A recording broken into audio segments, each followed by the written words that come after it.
बहुत स्वागत है। मैं हूं आपके साथ अंशिता और मेरे साथ मेरे सहयोगी मौजूद है अविनाश जी। बहुत बहुत स्वागत है आपका इस कार्यक्रम में।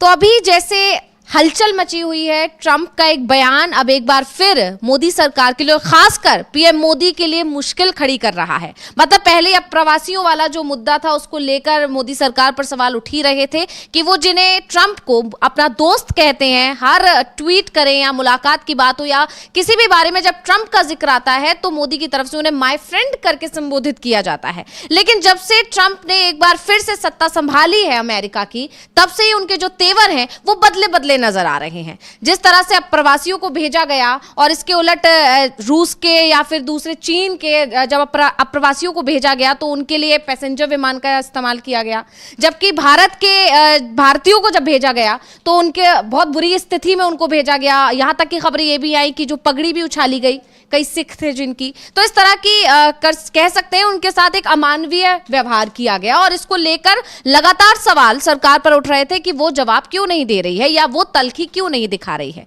इस सब के बीच में अब $21 मिलियन का एक मुद्दा भी तेजी से उठ गया है और लगातार ट्रंप सरकार की तरफ से कुछ ऐसे बयान आ रहे हैं जिससे मोदी सरकार घिरती हुई नजर आ रही है। अब बड़ी बात यहां पर यह है कि ट्रंप सरकार की तरफ से तो यह कहा जा रहा है कि भारत को पैसा दिया गया और अब मोदी को लेकर जो ताजा बयान ट्रंप की तरफ से आया उसमें उन्होंने साफ साफ कह दिया कि उन्होंने अपने दोस्त माय फ्रेंड मोदी कहकर उन्होंने संबोधित किया है, उनको वो पैसा दिया गया है। यही दूसरी तरफ अब यहाँ बड़ी बात यह है अविनाश जी कि लगातार जब पहले इस मामले को लेकर बयान आया था ट्रंप का, तब पूरी की पूरी बीजेपी कांग्रेस को घेरने में लग गई थी। पूरा बीजेपी की तरफ से कहा जा रहा था कि ये सारा पैसा कांग्रेस के शासनकाल के दौरान लिया गया है या कांग्रेस हराना चाहती थी बीजेपी को, इसके लिए लिया गया है। लेकिन जब कुछ कह सकते हैं कि कई रिपोर्ट सामने आई, उन रिपोर्ट्स में कुछ अलग खुलासे हुए, कहा गया कि पैसा भारत के लिए तो आया ही नहीं था, बांग्लादेश के लिए आया था। तब से बीजेपी पर जब हमलावर हुए कांग्रेस की तरफ से, लगातार पवन खेड़ा के भी कई बयान आए हैं और तमाम भी जो कांग्रेस के दिग्गज नेता हैं उन्होंने भी बीजेपी को घेरने की कोशिश की, पीएम मोदी को घेरने की कोशिश की।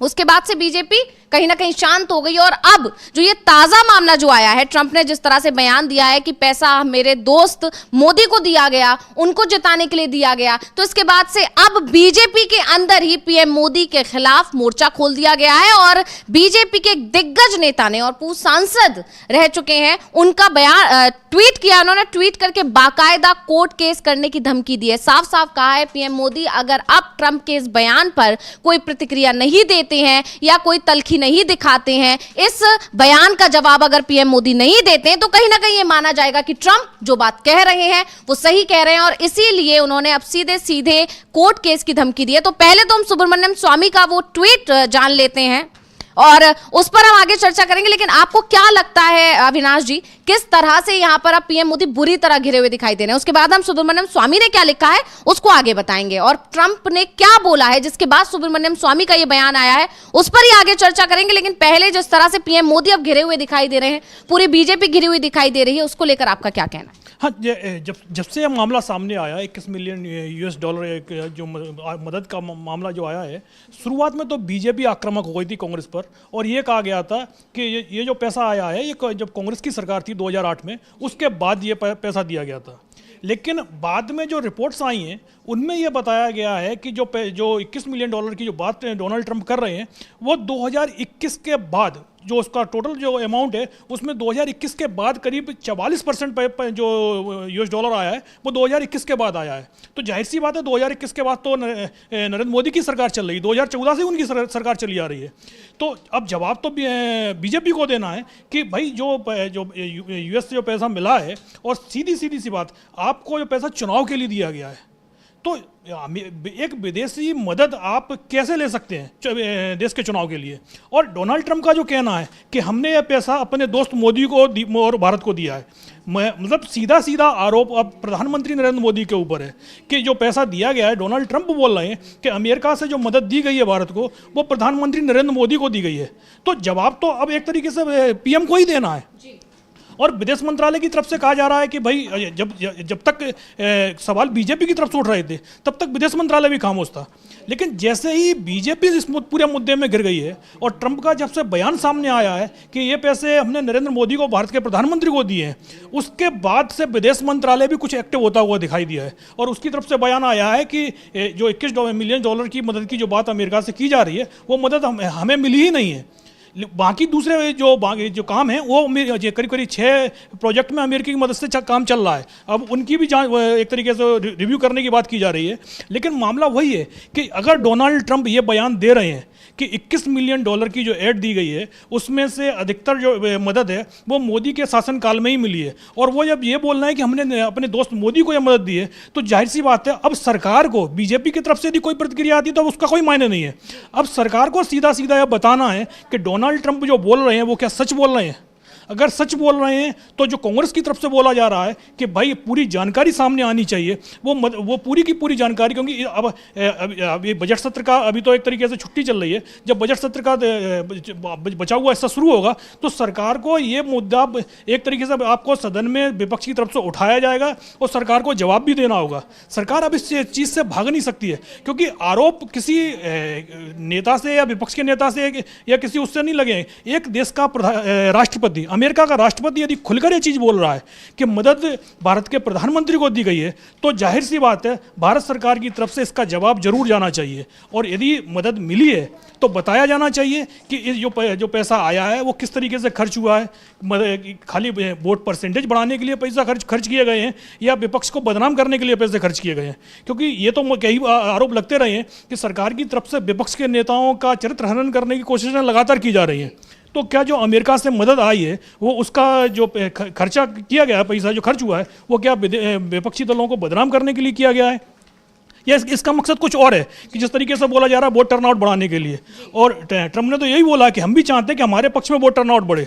तो क्या अमेरिकी मदद से बीजेपी ने कुछ अपने लिए कुछ वोट भी जोड़े हैं?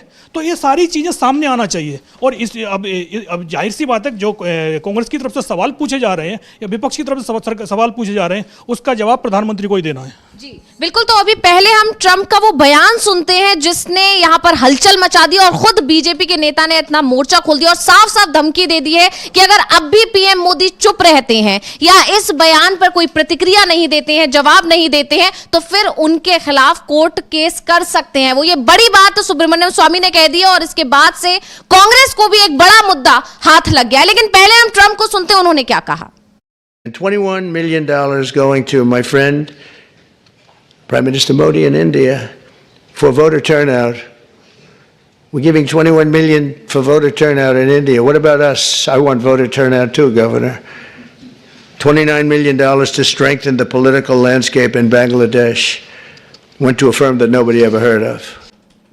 तो अभी हम ट्रंप को सुन रहे थे। यहां पर पहले जब उन्होंने $20 मिलियन की बात जब की थी अविनाश जी, उसी के बाद से ही बीजेपी पूरी कांग्रेस के पीछे लग गई थी। कांग्रेस को घेरने की कोशिशें की जा रही थी, लेकिन कई रिपोर्ट्स में ये खुलासा किया गया, रिपोर्ट्स आई, उसमें ये कहा गया कि भारत को कोई पैसा नहीं आया, पैसा तो बांग्लादेश के लिए गया है। उसके बाद कहीं ना कहीं ये मामला दब गया और फिर अब जब खुलकर ट्रंप की तरफ से पीएम मोदी का नाम लिया गया है, तब आप अपने वित्त मंत्रालय की तरफ से या विदेश मंत्रालय की तरफ से ये कहा जा रहा है कि ऐसा कोई पैसा ही नहीं आया। तो यहां पर ही बीजेपी की और कह सकते हैं कि केंद्र सरकार की दोहरी नीति दिखाई दे रही है कि पहले जब कांग्रेस गिरती दिखाई दे रही थी तो हंगामा मचाया जा रहा था, लेकिन अब जब नाम सीधे सीधे पीएम मोदी कहा गया है तो ये कहा जा रहा है कि ये सारे आरोप झूठे हैं, ऐसा कोई पैसा ही नहीं आया है। तो ये सारी चीजें यहां पर कहीं ना कहीं बीजेपी के लिए बहुत ज्यादा मुश्किलें खड़ी कर रही हैं। पीएम मोदी बुरी तरह घिरते हुए दिखाई दे रहे हैं और एक सबसे बड़ा सवाल जो इस वक्त खड़ा हो रहा है वो ये है कि आखिर ट्रंप के तेवर इतने तल्ख भारत के लिए लगातार क्यों होते जा रहे हैं।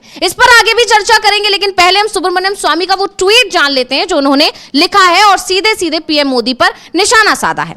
तो सुब्रमण्यम स्वामी लिखते हैं कि if Modi does not make a statement denying receiving $21 million and sending a notice of defamation to US President Trump, then I, in public interest, will send a show cause notice to Modi and file a criminal case in court.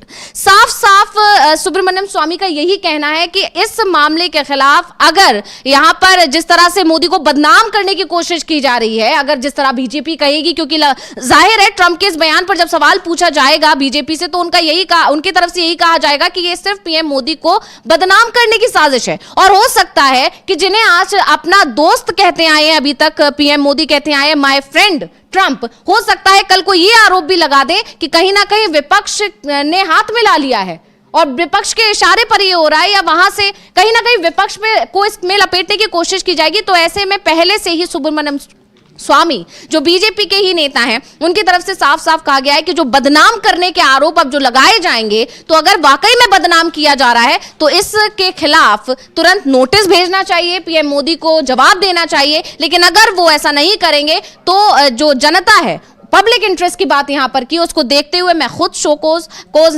Notice भेजूंगा और उसके अलावा मैं खुद criminal case करूंगा PM Modi के against. और ये बड़ी बात सुब्रमण्यम स्वामी ने कह दी है। तो आपको क्या लगता है कि अब जिस तरह से बीजेपी के ही लोगों की तरफ से दबाव बनाया जा रहा है, क्योंकि सुब्रमण्यम स्वामी ने मोर्चा खोला और ये कोई पहली बार नहीं है, सुब्रमण्यम स्वामी लगातार आलोचना करते रहे हैं, सवाल पूछते रहे हैं अपनी ही सरकार से, तो ऐसे में सुब्रमण्यम स्वामी भी कई बार विपक्ष के हाथ में कई मुद्दे देते हैं। तो आपको क्या लगता है कि क्या बीजेपी के ऊपर दबाव बने, और खासकर पीएम मोदी पर एक बड़ा दबाव बनता दिखाई दे रहा है?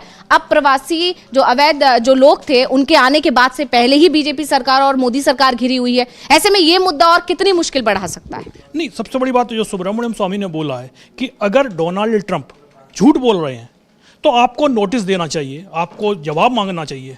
आमतौर पर देखा जाता है कि यदि कोई दूसरा देश हमारे देश के इंटरनल पॉलिटिक्स में किसी तरीके का हस्तक्षेप करता है या उनका कोई बयान आता है, तो फिर विदेश मंत्रालय की तरफ से उस देश के राजदूत को तलब किया जाता है और उनको एक नोटिस दिया जाता है और कहा जाता है कि भाई जो आपने बयान दिया है ये किस तथ्यों के आधार पर दिया है, उसका जवाब दीजिए, और नहीं तो इस आपका जो बयान है उसको आप खारिज कीजिएगा।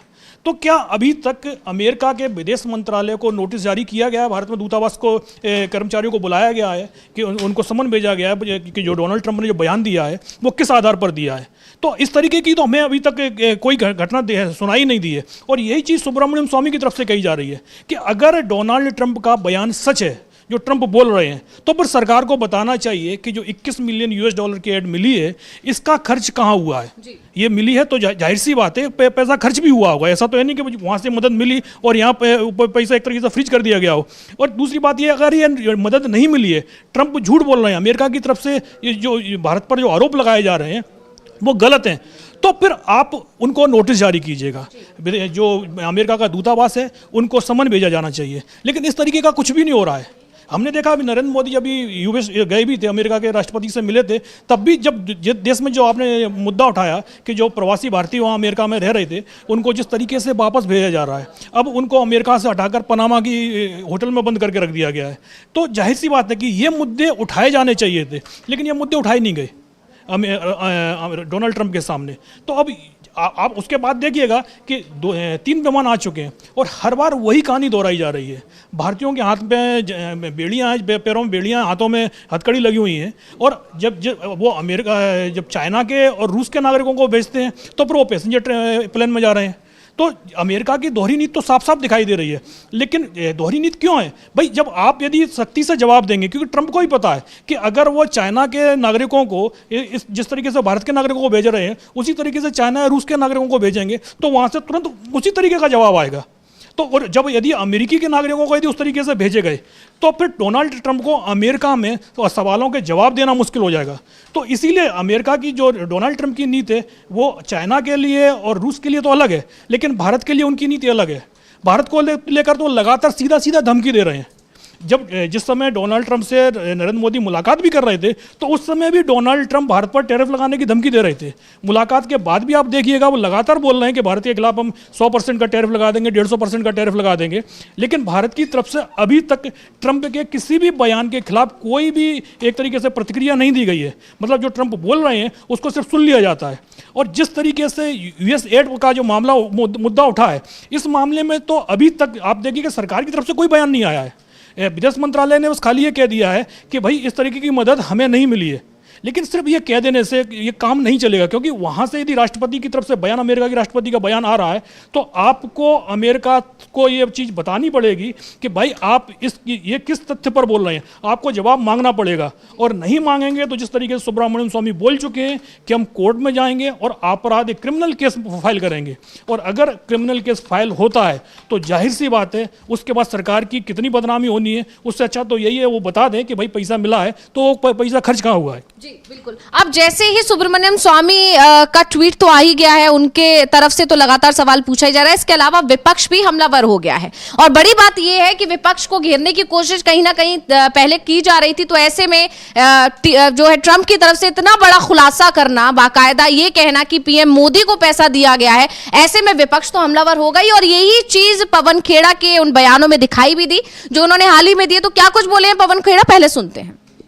आज मोदी जी के दोस्त डोनाल्ड ट्रंप ने कहा ये 21 मिलियन डॉलर हमने हमारे दोस्त नरेंद्र मोदी को दिया है। ये तो अब ट्रंप साहब की तो मुंह से एक एक जो शब्द निकलता है, पूरी भारतीय जनता पार्टी, पूरा इकोसिस्टम, आधे एक चौथाई पत्रकार, सब उसको एकदम कुरान, बाइबल, गीता सब मान के उस पर शुरू हो जाते हैं। अब ट्रंप साहब कह रहे हैं मेरे दोस्त नरेंद्र मोदी को 21 मिलियन डॉलर दिए। सब चुप्पी है, सब तरफ सन्नाटा है, कोई कुछ बोल नहीं रहा। प्रधानमंत्री के जो एक आर्थिक सलाहकार पिछले 3-4 दिन से लगातार ट्वीट कर रहे थे, कोई सानियाल करके हैं, आज वो भी चुप हैं। एक और कोई आईटी सेल चलाता है, वो भी चुप है। हो क्या रहा है? क्यों चुप हो गए? ये सन्नाटा क्यों है?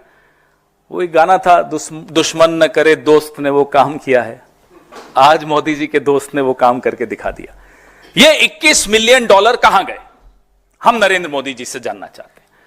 हम जो बार बार व्हाइट पेपर की बात करते हैं, आज डोनाल्ड ट्रंप के कहने से अब यह साबित हो चुका है कि ये 21 मिलियन डॉलर उनके दोस्त नरेंद्र मोदी को चुनावों को प्रभावित करने के लिए, टर्नआउट बढ़ाने के लिए दिया गया। और जो हम बार बार बोलते हैं कि शाम को 5 बजे जब वोटिंग बंद होनी चाहिए, 5 से 6 के बीच में महाराष्ट्र में 10%, 12% जो बढ़ जाती है वोटिंग, ये टर्नआउट क्या इसी पैसे से बढ़ रहा है?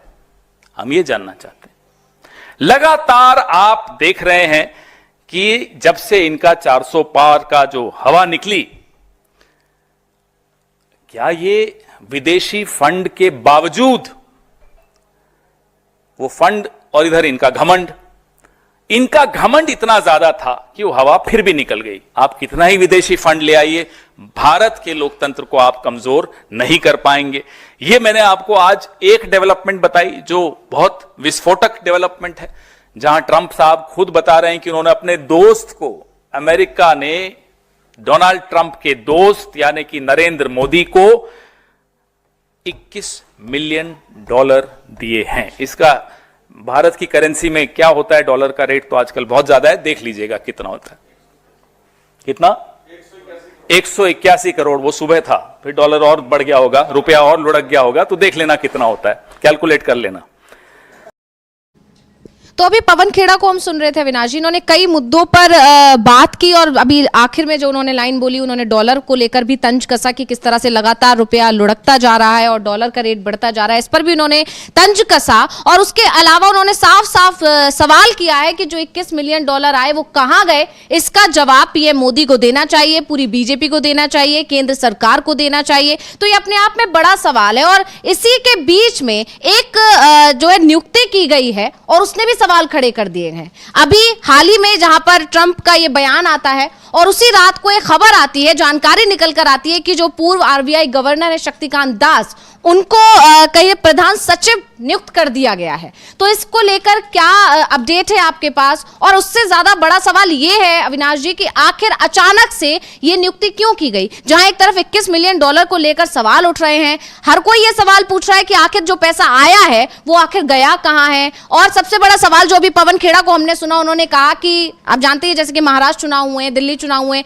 इसमें लगातार आरोप ये लगते रहे कि अचानक से वोटिंग परसेंटेज बढ़ जाता है। तो क्या इस सब के पीछे ये जो 21 मिलियन डॉलर है इसका हाथ है। तो ये सवाल लगातार उठ रहे हैं और उन सवालों के बीच में अचानक से आरबीआई गवर्नर जो पूर्व रह चुके हैं शक्तिकांत दास, जिन्हें करीबी भी कहा जाता है और वो ज्यादा दिन नहीं हुए, अभी दिसंबर में ही रिटायर हुए हैं, उनको इतने बड़े पोस्ट पर यानी मोदी के और करीब लाकर बिठा देना, इसके पीछे क्या वजह हो सकती है? क्या कुछ छिपाने की कोशिश की जा रही है? क्योंकि ये संभव है कि अगर पैसा आया है तो ऐसा तो मुमकिन ही नहीं है कि उसकी जानकारी आरबीआई को ना रही हो। तो क्या कुछ लगता है आपको और क्या कुछ अपडेट है इस पूरी खबर को लेकर, बताइए। हाँ, सबसे पहले तो हम पवन खेड़ा के बयान से शुरू करते हैं। जिस तरीके से उन्होंने बोला है कि भाई 180 करोड़ करीब रुपए भारतीय करेंसी में होते हैं, जो 21 मिलियन डॉलर से यूएस एड की बात चल रही है, और उन्होंने कहा है कि भाई क्या इसका इस्तेमाल महाराष्ट्र चुनाव या हरियाणा चुनाव में हुआ है कि जहां अचानक से 10% वोटिंग बढ़ जाती है। जब लास्ट मूवमेंट जो 5:30 बजे चुनाव आयोग की तरफ से जो वोटर टर्नआउट पे ऐप पर जो सूचना दी जाती है कि भाई 56% 57% वोटिंग की बात की जाती है, लेकिन उसके बाद 1 घंटे बाद ही अचानक ही क्योंकि चुनाव आयोग अंतिम जो आंकड़े होता है वो करीब 48 घंटे और कई बार तो 96 घंटे बाद इस चीज़ को बता रहा था, लेकिन जो अंतिम समय पर 1 घंटे के अंदर 12% वोट बढ़ जाना, ये अपने आप में कई सवाल उठा रहा था। और अब जिस तरीके से यूएस एड वाला मामला आया है, अभी जैसे आपने बोला कि शक्तिकांत दास से की नियुक्ति की गई है, उससे पहले चुनाव आयोग में भी नियुक्ति हुई, मामला सुप्रीम कोर्ट में चल रहा है, चुनाव आयोग की विश्वसनीयता पर सबसे ज़्यादा सवाल उठ रहे हैं। और जिस तरीके से ये नियुक्ति की गई है, क्योंकि जाहिर सबको पता है कि भाई अगला जो चुनाव होना है वो बिहार का चुनाव होना है, जिसमें कम से कम 8-10 महीने का समय बचा हुआ है। तो अगर जब मामला सुप्रीम कोर्ट में चल रहा है और सुप्रीम कोर्ट ने 19 फरवरी की तारीख भी दे रखी थी, लेकिन सरकार ने उससे 2 दिन पहले ही अचानक ही मीटिंग बुलाई कि अपने पैनल की, जिसमें भाई विपक्ष का नेता होता है, 2 बोर्ड सरकार के होते हैं, प्रधानमंत्री का और एक मंत्री का। मन मर्जी के अनुसार उन्होंने मुख्य चुनाव आयुक्त और चुनाव आयुक्त की नियुक्तियां भी कर ली। उसके बाद जब 19 तारीख को सुनवाई होती है तो सरकार की पूरी कोशिश होती है कि सुनवाई को टाल दिया जाए, और उसमें वो कामयाब भी हो जाते हैं कि सुनवाई जब तक चलती रहेगी तब भाई उसके बाद कोर्ट यदि कोई निर्देश देता भी है तो जाहिर सी बात है एक नियुक्ति की करीब 2 महीने 4 महीने पुरानी हो गई होगी, तो कोर्ट जो पैनल बनाएगा नए चुनाव आयुक्त के लिए बनाएगा। तो 28-29 तक तो फिर अभी इस पैनल में कोई एक तरीके से बदलाव होना भी नहीं है, क्योंकि अब जो मुख्य चुनाव आयुक्त हैं उनमें से किसी का भी कार्यकाल 28 से पहले खत्म भी नहीं हो रहा है। अब इस बीच क्योंकि एक नियुक्ति पर तो विवाद था ही, अब शक्तिकांत दास को जिस तरीके से प्रिंसिपल सेक्रेटरी बनाया गया है, चीफ सेक्रेटरी जो आमतौर पर एक ही होता है, लेकिन भारत जो के इतिहास में ये पहला मौका है जब एक साथ 2 चीफ सेक्रेटरी काम कर रहे हैं। नहीं, आमतौर पर अभी तक ये होता था कि यदि एक चीफ सेक्रेटरी की मदद के लिए कोई दूसरी नियुक्ति की जाती थी तो फिर अतिरिक्त चीफ सेक्रेटरी बनाया जाता था। आप दूसरा चीफ सेक्रेटरी नहीं बनाते थे कि भाई चीफ सेक्रेटरी तो एक ही होगा, लेकिन इस बार 2 चीफ सेक्रेटरी भारत सरकार में काम कर रहे हैं, ये आज तक नहीं हुआ है। तो भाई जाहिर सी बात है आरबीआई गवर्नर को यदि आपको चीफ सेक्रेटरी बनाना था तो जो पुराने चीफ सेक्रेटरी हैं 2019 से पीके मिश्रा को चीफ सेक्रेटरी बनाया गया, उससे पहले नृपेंद्र मिश्रा थे। तो जब भाई जो पीके सरकारी तरफ से कहा जा रहा है कि उनकी उम्र ज़्यादा हो गई है स्वास्थ्य कारणों के चलते, 76 साल के हो। हाँ, 76 साल की उम्र हो गई है। तो आप जो एक प्रशासनिक सेवा की तो बात अलग है, बीजेपी के अंदर तो एक नियम बना था कि भाई 75 ईयर के बाद तो नेता रिटायर हो जाएगा, जबकि ये राजनीति में कहा जाता है, राजनीति में तो 50, 55 और 60 साल की उम्र को तो युवा नेता मान लिया जाता है कि भाई अभी युवा है, अभी तो उसका लंबा कैरियर बचा हुआ है। लेकिन बीजेपी के अंदर ये कहा गया कि नहीं भाई 75 साल के बाद तो भाई आप साइडलाइन हो जाइए, युवाओं को मौका दीजिएगा। वहाँ पर 76 साल का एक प्रशासनिक अधिकारी काम कर रहा है। अब पीके मिश्रा की आपको मदद करनी है तो आप अतिरिक्त चीफ सेक्रेटरी बना लीजिए, प्रिंसिपल सेक्रेटरी। लेकिन पहली बार ऐसा हो रहा है कि एक और चीफ सेक्रेटरी नियुक्ति कर दिया जाता है। अब सरकार में 2 चीफ सेक्रेटरी हो गए हैं। एक तो पीके मिश्रा तो चले ही आ रहे हैं, 76 साल के हैं 2019 से, क्योंकि ये सरकार एक अधिकारी को नियुक्त करती है फिर उसके बाद उसको एक्सटेंशन पर एक्सटेंशन देती है। जब तक सुप्रीम कोर्ट की तरफ से कोई रूलिंग नहीं आती है तब तक अधिकारी को रिटायर नहीं किया जाता है। ये हमने ईडी के मामले में भी देखा था, और यही स्थिति इस समय प्रिंसिपल सेक्रेटरी के मामले में देखी जा रही है। 76 साल की उम्र में भी एक व्यक्ति प्रिंसिपल सेक्रेटरी बना हुआ है। अब शक्तिकांत दास को आरबीआई में दिसंबर 2024 में रिटायर होते हैं, और उससे पहले उनका लंबा कार्यकाल आरबीआई में रहा है। अब शक्तिकांत दास को क्योंकि अतिरिक्त चीफ सेक्रेटरी बना नहीं सकते थे भाई, क्योंकि वरिष्ठता के हिसाब से काफ़ी वरिष्ठ हैं वो, तो उनको आपने अतिरिक्त चीफ सेक्रेटरी बना लिया जाएगा। लेकिन सवाल यही उठ रहा है जो जिस तरीके से 21 मिलियन डॉलर वाला मामला है कि जाहिर सी बात है विदेशी मदद जब भी आएगी तो यूएस डॉलर में वो मदद आई है, उसका फॉरेन एक्सचेंज जब कन्वर्ट इंडियन रुपीस में होगा। वैसे भी यदि बैंक के थ्रू कोई भी चीज़ आप बैंक चैनल में आती है तो आरबीआई की नज़र में वो आता ही आता है पैसा, और ये तो अमेरिका से एक डॉलर आए हैं और उस पर तो सीधी सीधी नजर रहती है विदेशी मुद्रा पर तो आरबीआई की। तो इस मामले में जो भी जानकारी होगी, जाहिर सी बात है शक्तिकांत दास के पास उसकी पूरी डिटेल होगी।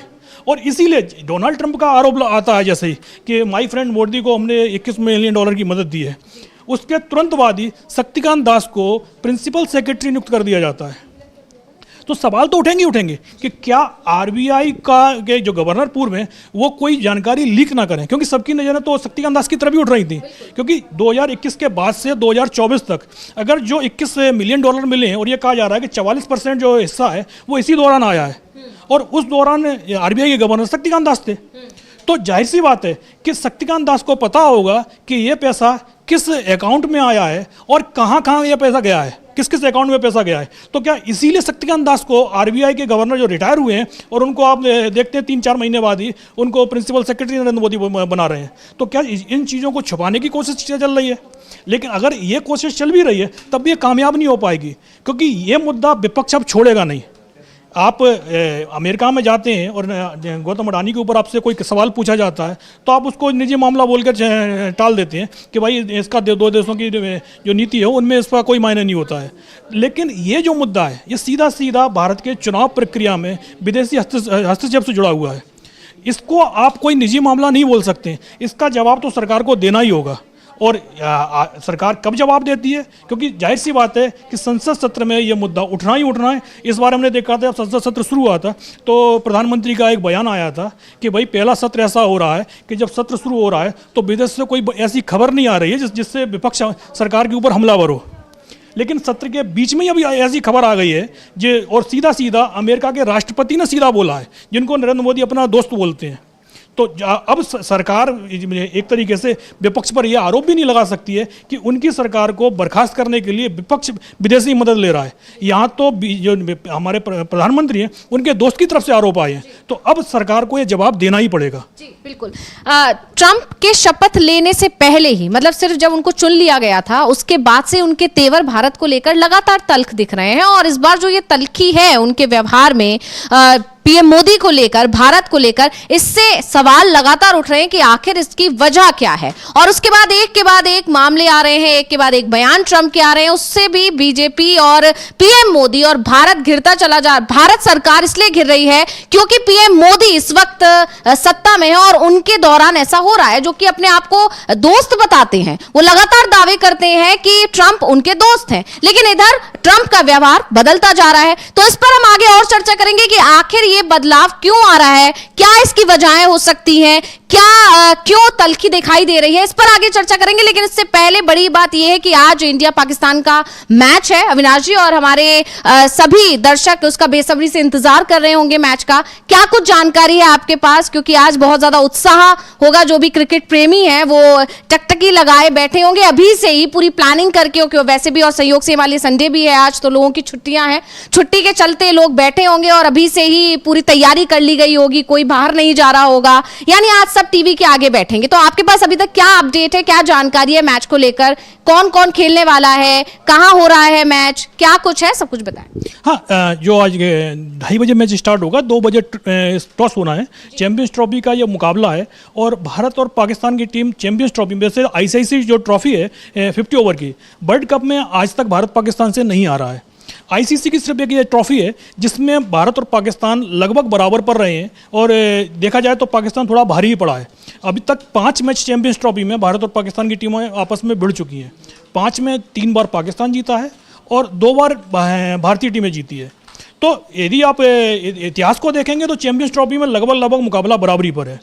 लेकिन आप क्योंकि क्रिकेट खेल में यह बात कहा जाता है कि आप हर दिन नए गेम में स्टार्ट करते हैं, तो आपका पुराना जो रिकॉर्ड है उससे कोई मतलब नहीं रहता है। आज की तारीख में टीम क्या परफॉर्म करती है, और सबसे बड़ी बात तो ये है कि भारत और पाकिस्तान के मुकाबले में जो टीम दबाव में जितना अच्छा खेलेगी, क्योंकि टीम पर ज़बरदस्त दबाव रहता है दोनों टीमों पर, चाहे भारत का मामला हो चाहे पाकिस्तान का मामला हो, क्योंकि द्विपक्षीय सीरीज तो होती नहीं है।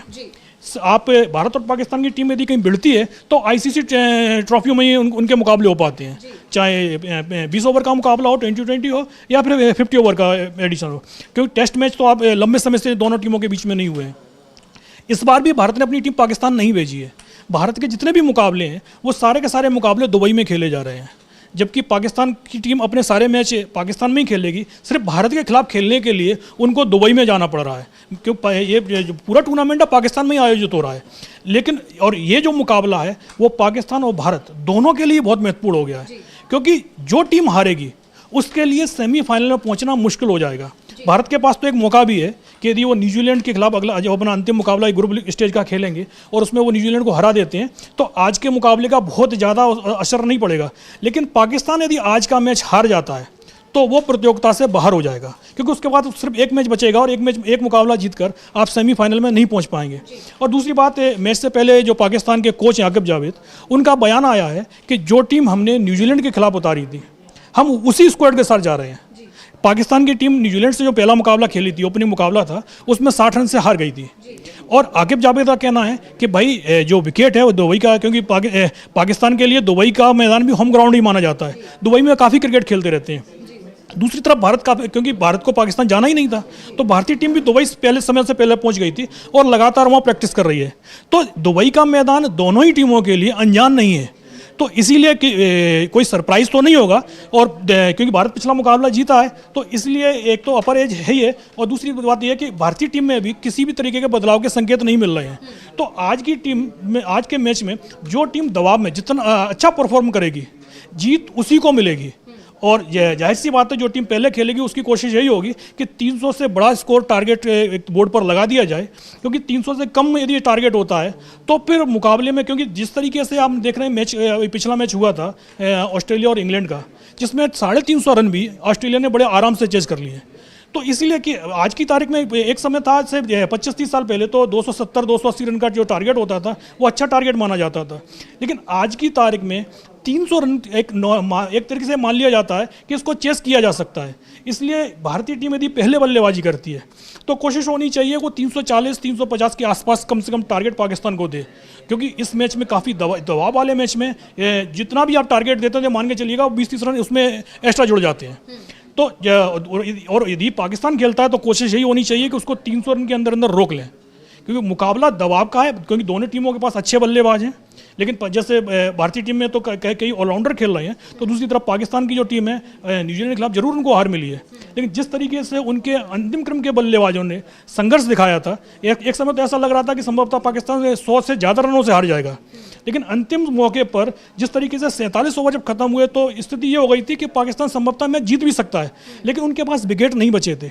इसीलिए क्योंकि अंतिम समय पर जो 3 ओवर बचे रहते हुए वो 60 रन से मुकाबला हार गए थे। अगर शुरुआत में पाकिस्तान ने ठीक शुरुआत की होती, क्योंकि उनकी जो ओपनिंग थी, आप जब 320 रन का टारगेट का पीछा कर रहे हैं तो कोशिश यही होती है कि शुरुआती 10 ओवर में टीम कम से कम 70-80 रन बोर्ड पर जोड़ दे, लेकिन पाकिस्तान 10 ओवर में सिर्फ 22 रन बना पाया था और एक विकेट भी उनके हाथ से चला गया था।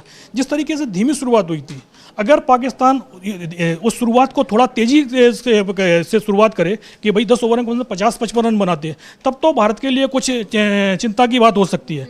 नहीं तो जिस तरीके से पाकिस्तान का एक तरीके परफॉर्मेंस न्यूजीलैंड के खिलाफ रहा है और जिस तरीके से भारत ने बांग्लादेश को हराया है, अगर हम उस तरीके को देखें तो भारतीय टीम इस मुकाबले में फेवरेट मानी जा रही है। पाकिस्तान की टीम भी इस चीज़ को मान रही है, पाकिस्तान के जो विशेषज्ञ हैं, कि मुकाबले में भारतीय टीम फेवरेट है और संभवतः वही जीत सकती है। जी बिल्कुल। अब खैर ये तो जल्द ही अब मैच शुरू हो जाएगा, उसके बाद जो तमाम दर्शक हैं, जो क्रिकेट प्रेमी हैं, वो देखेंगे और वो भारत, जाहिर है भारत को ही आगे निकलता हुआ देखना चाहेंगे। और इस पर आगे भी जो हम डीवी लाइव के माध्यम से भी आपको इसकी तमाम अपडेट्स पहुंचाते रहेंगे। और फिलहाल वापस आते हैं अपने मुद्दे पर अविनाश जी, क्योंकि ये भी बड़ा मुद्दा है कि ट्रंप ने एक बहुत बड़ा खुलासा कर दिया है और ट्रंप के इस खुलासे से मोदी सरकार एक बार फिर घिर गई है। और सबसे बड़ी बात यह है कि अगर हम विपक्ष की बात करें तो जो भी पिछले चुनाव हुए हैं, चाहे वो हरियाणा का रहा हो, महाराष्ट्र का रहा हो, दिल्ली का रहा हो, सभी विधानसभा चुनावों में लगातार विपक्ष की तरफ से ये आरोप लगाए गए हैं कि चुनाव आयोग के सहारे से बीजेपी जीती है।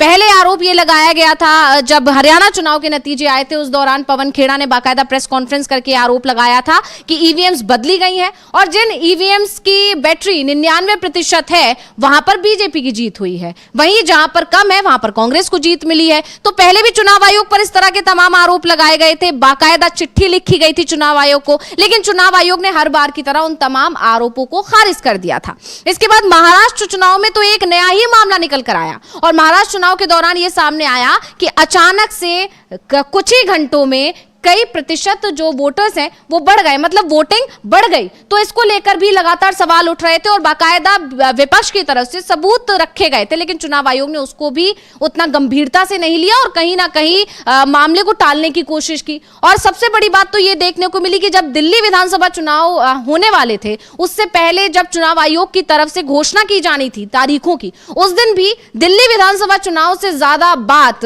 जो राजीव कुमार थे, पूर्व चुनाव आयुक्त थे, अब तो पूर्व हो चुके हैं, उन्होंने उस बार पूरे इस प्रेस कॉन्फ्रेंस के दौरान महाराष्ट्र और हरियाणा चुनाव को लेकर जो आरोप चुनाव आयोग पर लगते हैं उस पर सफाई देते हुए नजर आए थे वो। तो ये बड़ी बात थी कि चुनाव आयोग पहले ही सवालों में घिरा हुआ था और ऐसे में जब अमेरिका में सत्ता पलट हुई है और सत्ता पलट होने के बाद ट्रंप का इतना बड़ा बयान आना सीधे सीधे पीएम मोदी पर निशाना एक तरह से सध गया है और एक तरह से सवाल खड़े हो गए हैं। इस सब को लेकर जिस तरह से विपक्ष हमलावर है उस पर और भी चर्चा करेंगे, लेकिन पहले हम पवन खेड़ा को सुन लेते हैं कि उन्होंने और क्या कुछ कहा है।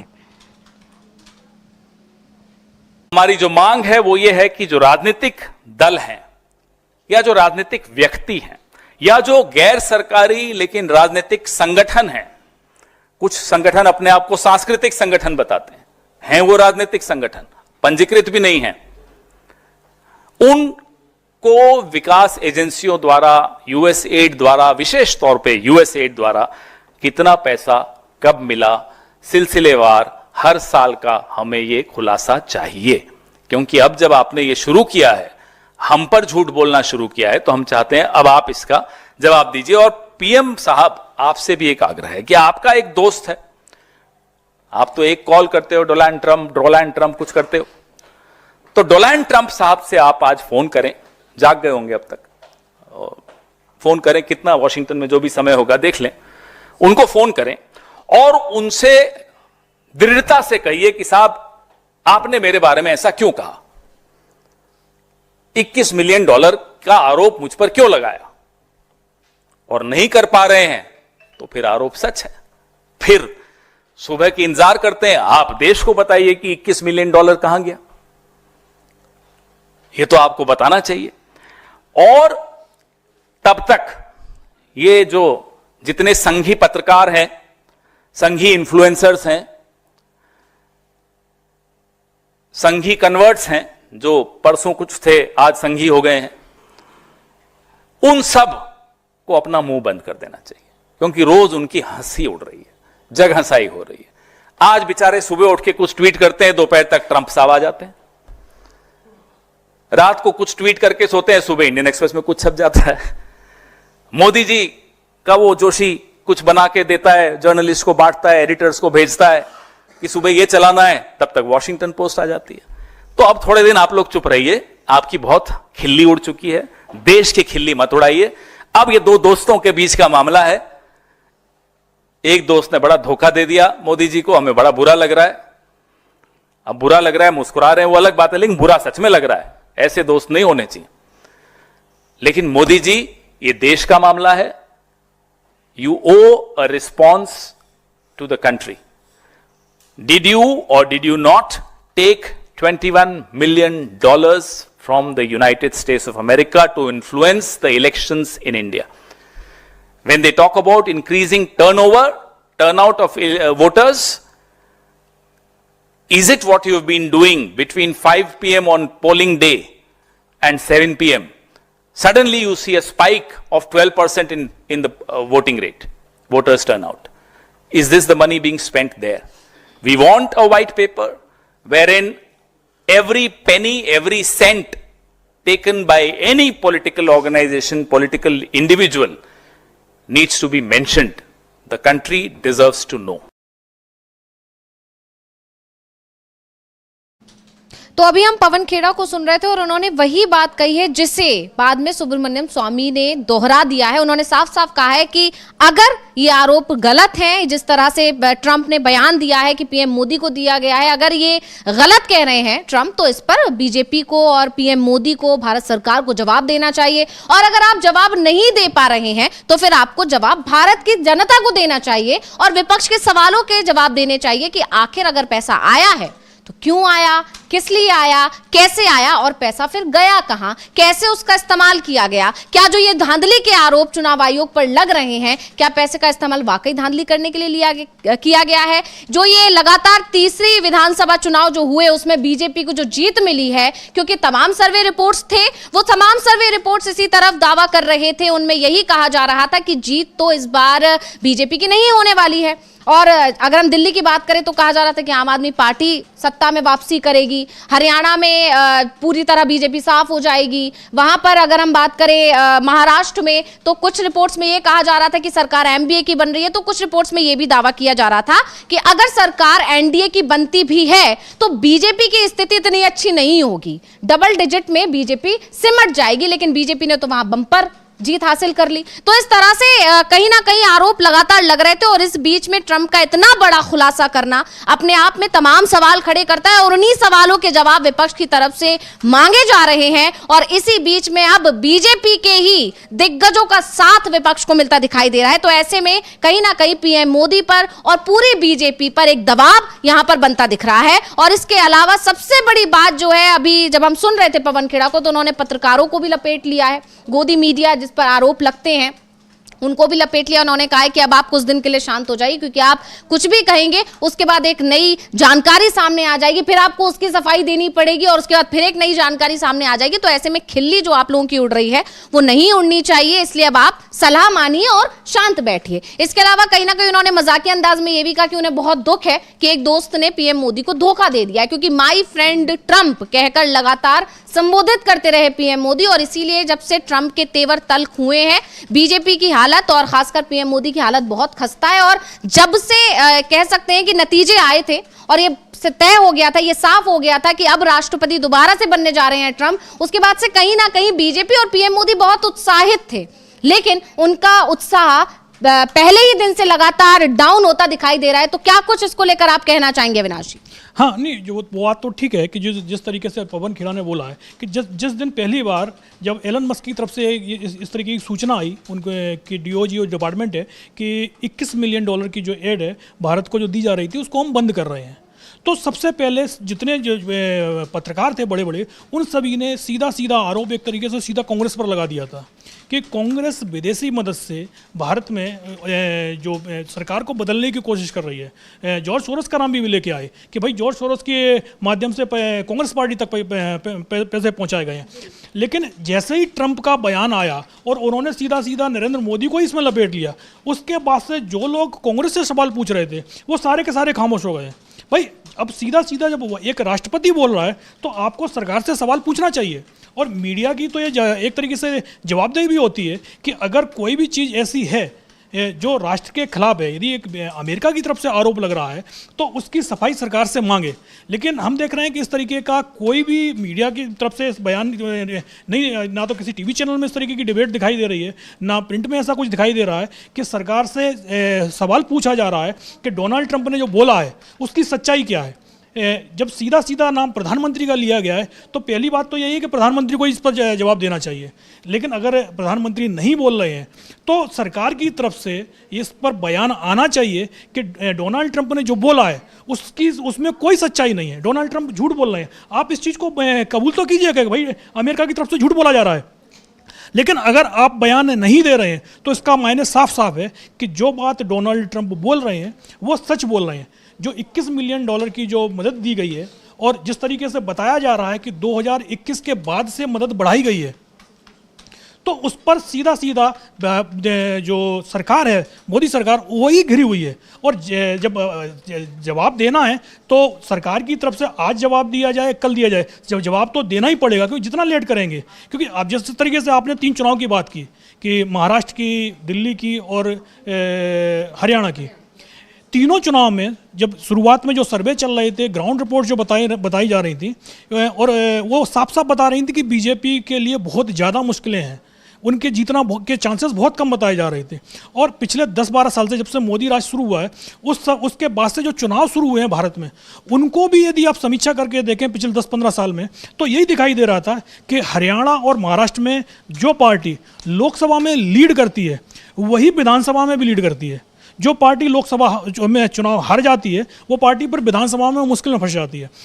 लोकसभा चुनाव को आप देखें तो हरियाणा में बीजेपी अपनी आधी सीटें हार गई, महाराष्ट्र में आधे से ज़्यादा सीटें हार गई। लेकिन जब बात, क्योंकि पिछली बार महाराष्ट्र में एनडीए को 48 में से 41 सीटें मिली, हरियाणा की 10 की 10 सीटें मिली। लेकिन जब विधानसभा चुनाव के पिछली बार जब हुए थे 2019 में, तो दोनों बार वहाँ पर बीजेपी को बहुमत मिला। महाराष्ट्र में तो चलो ये मान लिया गया कि उद्धव ठाकरे के साथ चुनाव के बाद जिस तरीके से टकरा हुआ कि बहुमत तो एनडीए को ही मिला था, बाद में उद्धव ठाकरे बीजेपी का साथ छोड़कर चले गए। लेकिन अब की बार जब चुनाव हुआ 2024 में, दोनों बार लोकसभा चुनाव में बीजेपी को हार मिलती है, लेकिन विधानसभा चुनाव में बीजेपी को दोनों ही राज्यों में अब तक की सबसे बड़ी जीत मिलती है। तो ये तो चर्चाओं का विषय पहले से शोध का विषय बन गया था कि भाई जिस राज्य में आप चुनाव हारते हैं उसी राज्य में आप 6 महीने बाद ऐतिहासिक जीत दर्ज करते हैं।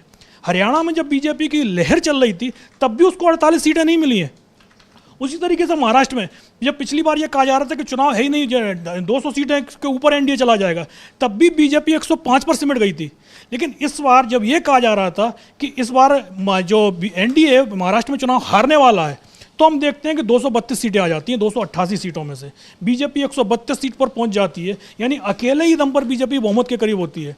और दूसरी बात यह है कि महाराष्ट्र चुनाव को लेकर तो लगातार सवाल उठ ही रहे हैं, चाहे वोटिंग परसेंटेज बढ़ने का मामला हो, चाहे वोटिंग लिस्ट का मामला हो।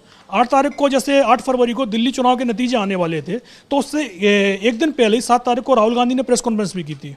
महाराष्ट्र चुनाव नतीजों पर उन्होंने कई सवाल खड़े किए थे, और उस जब राहुल गांधी की प्रेस कॉन्फ्रेंस चल रही थी, खत्म भी नहीं हो पाई थी, पत्रकारों के सवालों के जवाब चल रहे थे, उसी बीच में चुनाव आयोग की तरफ से बयान आता है कि नेता विपक्ष ने जो भी आरोप चुनाव आयोग पर लगाए हैं हम उसका लिखित में जवाब देंगे। अब वो जवाब कहाँ है अभी तक नहीं पता। जो मुख्य चुनाव आयुक्त की तरफ से ये जवाब आया था कि हम जवाब देंगे, वो तो रिटायर हो गए हैं। अब यदि वो जवाब देंगे तो उसकी विश्वसनीयता भी नहीं बची है कि भाई आप जब पद पर बैठे हुए थे तो आपको जो राहुल गांधी ने सवाल पूछे थे आपको उनके जवाब देने चाहिए थे, आपने जवाब नहीं दिया, बिना जवाब दे आप तो पद छोड़कर भाग गए। तो राहुल गांधी के जो सवाल, अब जो नए मुख्य चुनाव आयुक्त बने हैं तो वो तो ये कह के कन्नी काट लेंगे कि भाई उस समय तो राजीव कुमार थे मुख्य चुनाव आयुक्त, उनके हाथ में सारी चीज़ें थी और जिस तरीके के जवाब देने चाहिए थे उनको जवाब देना चाहिए था। लेकिन राजीव कुमार की तो अब पद पर ही नहीं बचे हुए हैं, तो राहुल के जो सवालों के जवाब हैं तो वो एक तरीके से देखा जाए तो सरकार को ही देना है कि किस तरीके से 12% वोट टर्नआउट बढ़ जाता है, वोटिंग लिस्ट में 50 लाख नाम जुड़ जाते हैं, और विदेश से जो 2021 के बाद से जिस तरीके से $21 मिलियन की एड, उसमें 44% हिस्सा जो बताया जा रहा है, इन सब की जांच तो सरकार को खुद ही आदेश दे देना चाहिए कि अगर जिस तरीके से बीजेपी बोलती है कि नरेंद्र मोदी का विकल्प देश में नहीं है, तो भाई आप जो भी आरोप लग रहे हैं उनकी जांच करा लीजिए ना। यदि आपको लगता है कि जनता ने आपको वोट दिया है तो उसकी सच्चाई सामने आ जाएगी, और अगर आपको नहीं दिया है तब भी ये चीज़ पता होनी चाहिए कि भाई देश की विश्वसनीयता, जो चुनाव की विश्वसनीयता पर सवाल उठ रहे हैं, खासतौर पर जो इन 3 चुनाव के बाद से एक तरीके से विपक्ष की तरफ से जो सवाल उठाए गए हैं, चाहे वोटिंग लिस्ट का मामला हो, चाहे ईवीएम का मामला हो, जिस तरीके से इससे पहले बिहार चुनाव में तो ये तक कह दिया गया था कि आरजेडी का उम्मीदवार चुनाव जीत रहा है तो उसको सर्टिफिकेट नहीं दिया जा रहा है, और बाद में पता चलता है कि बता दिया गया कि आप 2000 वोटों से चुनाव हार गए हैं।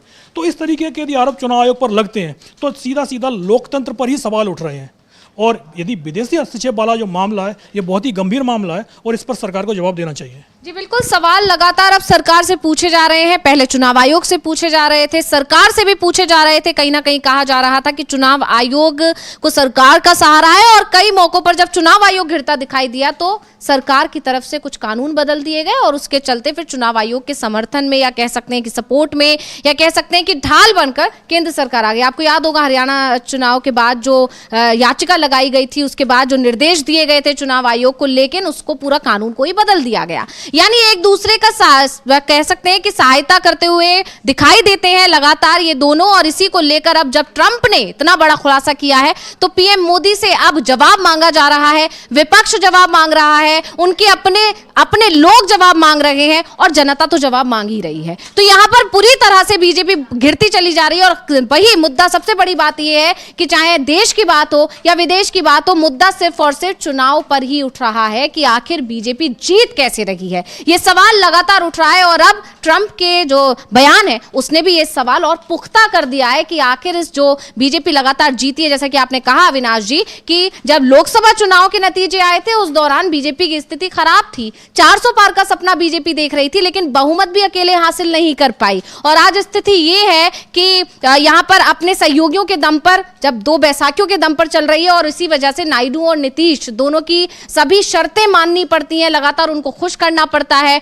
और इसी बीच अब क्योंकि नीतीश का यहां जिक्र हुआ है तो बिहार में, क्योंकि इस साल के आखिर में चुनाव होने, लेकिन इसी बीच एक बड़ी खबर ये आ रही है, कहीं ना कहीं ये जानकारी सूत्रों के हवाले से निकल कर आ रही है कि हो सकता है इस बार समय से पहले वहां पर चुनाव करा लिए जाएं। यानी जो नीतीश लगातार मांग कर रहे थे बीजेपी से, हो सकता है कि उनकी इस मांग पर मोहर लग जाए। क्या इसकी वजह नीतीश के जो तेवर तल्ख हो रहे हैं, जिस तरह से वो नाराज दिखाई दे रहे हैं, लगातार बीजेपी के कार्यक्रमों से और बीजेपी नेताओं से दूरी बना रहे हैं, इसके चलते क्या बीजेपी आलाकमान दबाव में ये फैसला ले रहा है, या इसके पीछे की वजह कुछ और है? क्योंकि बीजेपी समझ गई है कि जिस तरह से इंडिया गठबंधन एकजुट हुआ है, अगर ये एकजुटता रही तो ज्यादा समय लेंगे तो कहीं ना कहीं हार का सामना करना पड़ सकता है। इसीलिए अभी क्योंकि उनके पक्ष में है चीजें, तो वो जल्द से जल्द चुनाव कराकर जीत हासिल करना चाहते हैं। क्या कुछ लगता है आपको, क्यों आ रही है ऐसी जानकारी? नहीं, नीतीश कुमार के बारे में तो ये कहा जा रहा था कि जब उन्होंने पलटी मारी थी 2024 में, जो 27 जनवरी को जब वो बीजेपी के साथ गठबंधन में दोबारा से लौटे थे, तब भी उन्होंने ये बोला था कि भाई बिहार विधानसभा को भंग कर दिया जाए और नया मैंडेट लिया जाए। लेकिन उस समय बीजेपी इसके लिए तैयार नहीं हुई थी। बीजेपी का कहना यह था कि भाई आपकी जो सरकार चली है, 17 महीने की जो सरकार चली है, उसमें जो मैक्सिमम क्रेडिट है वो तेजस्वी यादव के खाते में जा रहा है। तेजस्वी यादव उस चीज़ को लेकर प्रचार भी कर रहे थे। तो बोले यदि इस समय चुनाव कराया जाएगा तो बिहार सरकार के जो 17 महीने में जो काम हुए हैं, जो लोगों को नौकरी दी गई है, 3.5 लाख लोगों को नौकरी दे दी गई थी, तो उसका क्रेडिट साफ साफ, क्योंकि नीतीश कुमार तो उससे पहले ये बोलते रहते थे जब एनडीए के साथ में थे कि भाई हमारे पास तो पैसे ही नहीं है, कि जिस तरीके से तेजस्वी यादव बोल रहे हैं कि 10 लाख लोगों को हम परमानेंट नौकरी दे देंगे। लेकिन जब तेजस्वी यादव के साथ नीतीश कुमार जाते हैं तो 17 महीने में ही वो 3.5-4 लाख लोगों को नौकरी दे देते हैं। अब जाहिर सी बात है, अगर बचा हुआ जो कार्यकाल था तकरीबन 2 साल का, उस 2 साल सरकार और चलती तेजस्वी यादव के साथ में, तो जो 10 लाख नौकरियों की डिमांड बात तेजस्वी यादव ने कही थी 2020 के चुनाव में, उस समय तो नीतीश कुमार साथ में भी नहीं थे उनके, तो तेजस्वी यादव वो 10 लाख नौकरियों का आंकड़ा भी पार कर जाते हैं। तो बीजेपी को यही डर लग रहा था कि अभी यदि विधानसभा चुनाव साथ में करवा दिए गए तो फिर वो जो वोटर है, जो युवा वोटर है खासतौर पर बिहार का, वो पूरा का पूरा जो महागठबंधन है, इंडिया गठबंधन है, उसकी तरफ चला जाएगा। और विधानसभा चुनाव, लोकसभा चुनाव साथ साथ होते हैं तो इसका असर जाहिर सी बात है लोकसभा चुनाव पर ही पड़ेगा। आमतौर पर जो मतदाता होता है, अगर 2 चुनाव एक साथ हैं तो वो जो मान के चलिए 100 में से तकरीबन 90 से 95 लोग जिस पार्टी को लोकसभा चुनाव में वोट दे रहे होते हैं, उसी पार्टी को विधानसभा चुनाव में भी वोट दे देते हैं। तो बीजेपी को ये डर लग रहा था कि तेजस्वी की लोकप्रियता का नुकसान कहीं बीजेपी को लोकसभा चुनाव में ना हो जाए। तो उन्होंने नीतीश कुमार से बोला था कि अभी लोकसभा चुनाव हो जाने दो, बाद में विधानसभा चुनाव करवा लिए जाएंगे। लेकिन उसके बाद फिर कहा गया कि भाई अभी सरकार बनी है कि कुछ समय काम कर लेने दो बीजेपी को सरकार में रहते हुए। तो आप ये देखिए 1 साल से ज़्यादा का वक्त निकल गया है। अब बीजेपी को लग रहा है कि जिस तरीके से महाराष्ट्र, दिल्ली और हरियाणा जीत लिया गया है, उसी तरीके से वो बिहार भी जीत सकते हैं। और यदि महाराष्ट्र मॉडल चला तो उनको लग रहा है कि अपना सीएम भी बन सकता है। तो अब बीजेपी की तरफ से ही नीतीश को कितने समय तक झेला जाएगा, ये बीजेपी के नेताओं के बयान ही आपको दिख रहे हैं। और इसीलिए बीजेपी ने एक तरीके से नीतीश कुमार से भी बोल दिया है कि भाई आपको जब लगे चुनाव के लिए कि कब जो चुनाव में जाना चाहिए, आप चुनाव में जा सकते हैं। और जिस तरीके से बिहार में सियासी हलचल मची हुई है, आप उसको देखिएगा कि 10 महीने का समय बचा हुआ है।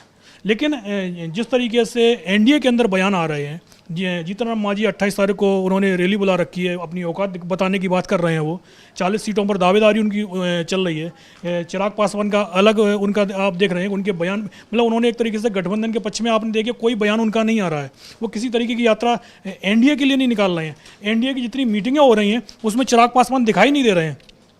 और नीतीश कुमार ने जिस तरीके से, क्योंकि आमतौर पर यह कहा जाता है, आप करीब 25 साल का इतिहास देख लीजिए, जब भी विधानसभा चुनाव होता है तो उससे 6 महीने पहले नीतीश कुमार की यात्रा निकलती है।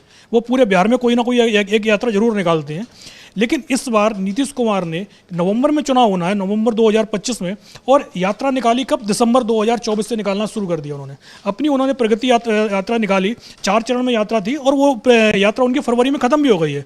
तो यानी एक तरीके से देखा जाए, जेडीयू चुनाव के लिए पूरी तरीके से तैयार हो चुकी है। जेडीयू के जो नेता हैं, मंत्री हैं, विजय चौधरी, उन्होंने भी संकेत दिए है चुनाव कब होना है इसका फैसला नीतीश कुमार को लेना है। नीतीश कुमार जिस दिन फैसला ले लेंगे हम लोग उसी दिन चुनाव में चले जाएंगे। हमारी तैयारी पूरी है। बीजेपी की भी तैयारी जिस तरीके से हम देख रहे हैं, नरेंद्र मोदी के दौरे शुरू हो गए हैं दोबारा से, क्योंकि ये तो कहा जाता है कि नरेंद्र मोदी जिस राज्य में जाना शुरू कर दें, एक के बाद एक दौरे उनके प्लान शुरू हो जाए, तो आप ये मान के चलिएगा कि वहाँ चुनाव आ गया है। अब जिस तरीके से उनके बिहार दौरे प्लान शुरू हो गए, तो ये माना जा रहा है कि बिहार का जो बजट सत्र है, बजट सत्र के बाद सरकार चुनाव का ऐलान भी कर सकती है। और तेजस्वी यादव भी यही बोल रहे हैं कि भाई चुनाव अब अक्टूबर नवंबर में नहीं होना है, ये चुनाव अप्रैल मई के बीच में ही हो जाएगा। तो आरजेडी की तरफ से भी उसकी पूरी तैयारी है। और जिस तरीके से तेजस्वी यादव एक के बाद एक गारंटियाँ दे रहे हैं कि उन्होंने महिलाओं के लिए घोषणाएं की हैं और युवाओं के लिए नौकरी की दुखता तो उनका पहले से मजबूत पक्ष रहा ही है। तो जिस तरीके से आरजेडी की तैयारी चल रही है, जिस तरीके से कांग्रेस नेताओं के दौरे शुरू हो गए हैं, तो एक तरीके से बिहार में चुनाव का माहौल तो बन चुका है। अब ये चुनाव अक्टूबर नवंबर में तो होता हुआ नहीं दिख रहा है, ये अप्रैल मई के बीच में ये चुनाव हो सकता है। बजट सत्र में जो घोषणाएं होनी है वो सरकार घोषणा करेगी, क्योंकि वैसे भी देखा जाए नीतीश कुमार ने पिछले 4 महीने में हर जिले में प्रगति यात्रा लेकर पहुंचे हैं और हर जिले के लिए उन्होंने कुछ ना कुछ दिया है।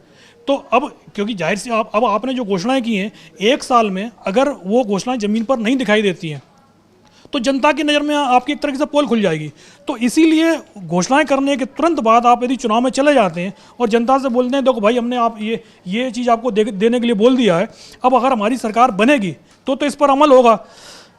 लेकिन अगर सरकार हाथ से चली गई तो जो चीज़ें इस आपके ज़िले को दी जा रही हैं वो चीज़ें नहीं मिल पाएंगी, नई सरकार वो काम नहीं करेगी। तो इसीलिए कि भाई वैसे भी बिहार के पास बजट का रोना तो नीतीश कुमार की सरकार लगातार रोती ही रहती हैगी।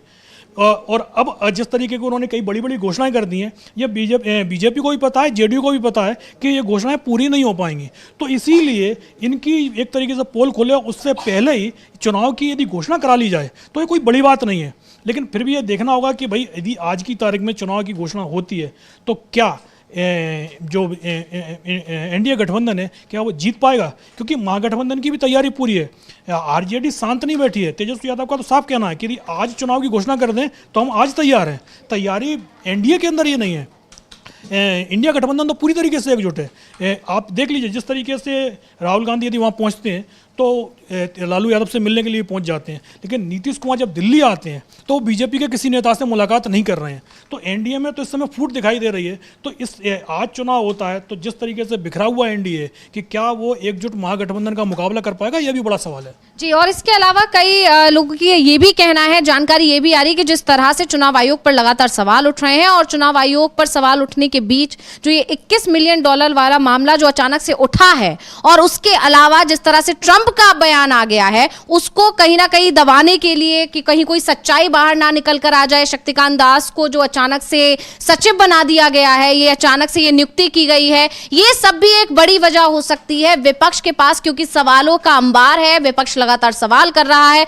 पवन खेड़ा को हमने सुना, उन्होंने साफ साफ कहा कि अगर ये आरोप गलत है तो भारत सरकार इसका जवाब दे, और अगर भारत सरकार जवाब वहां नहीं दे रही है तो पीएम मोदी को जवाब जनता को देना चाहिए कि आखिर $21 मिलियन वाला मामला है क्या। तो क्या इसकी वजह कहीं ना कहीं ये भी कही जा रही है कि जो बिहार चुनाव को पहले कराने की रणनीति इसलिए भी बनाई जा सकती है ताकि पूरा विपक्ष उधर शिफ्ट हो जाए, चुनावों पर उसका ध्यान चला जाए और कैसे भी करके ये मामला ठंडे बस्ते में चला जाए। कहीं ना कहीं ये भी रणनीति बीजेपी की हो सकती है, इसके पीछे तमाम तरह के कयास ऐसे लग रहे हैं। लेकिन फिलहाल बीजेपी सरकार और मोदी बहुत बुरी तरह घिरते हुए दिखाई दे रहे हैं। अब सभी को इंतजार है और खासकर विपक्ष को और खुद बीजेपी के तमाम दिग्गजों को इस बात का इंतजार है कि जो ये आरोप या कह सकते हैं जो ये बयान देकर बड़ा खुलासा जो किया है ट्रंप ने, इस पर बीजेपी की तरफ से और पीएम मोदी की तरफ से क्या जानकारी आती है, क्या प्रतिक्रिया आती है, क्या इस बार भी PM Modi my Trump friend कह के उनको संबोधित करेंगे, ये क्वेश्चन मार्क यहां पर लग गया है। और इसी के साथ मुझे और अविनाश जी को दीजिए इजाजत और देखते रहिए डीवी लाइव। नमस्कार।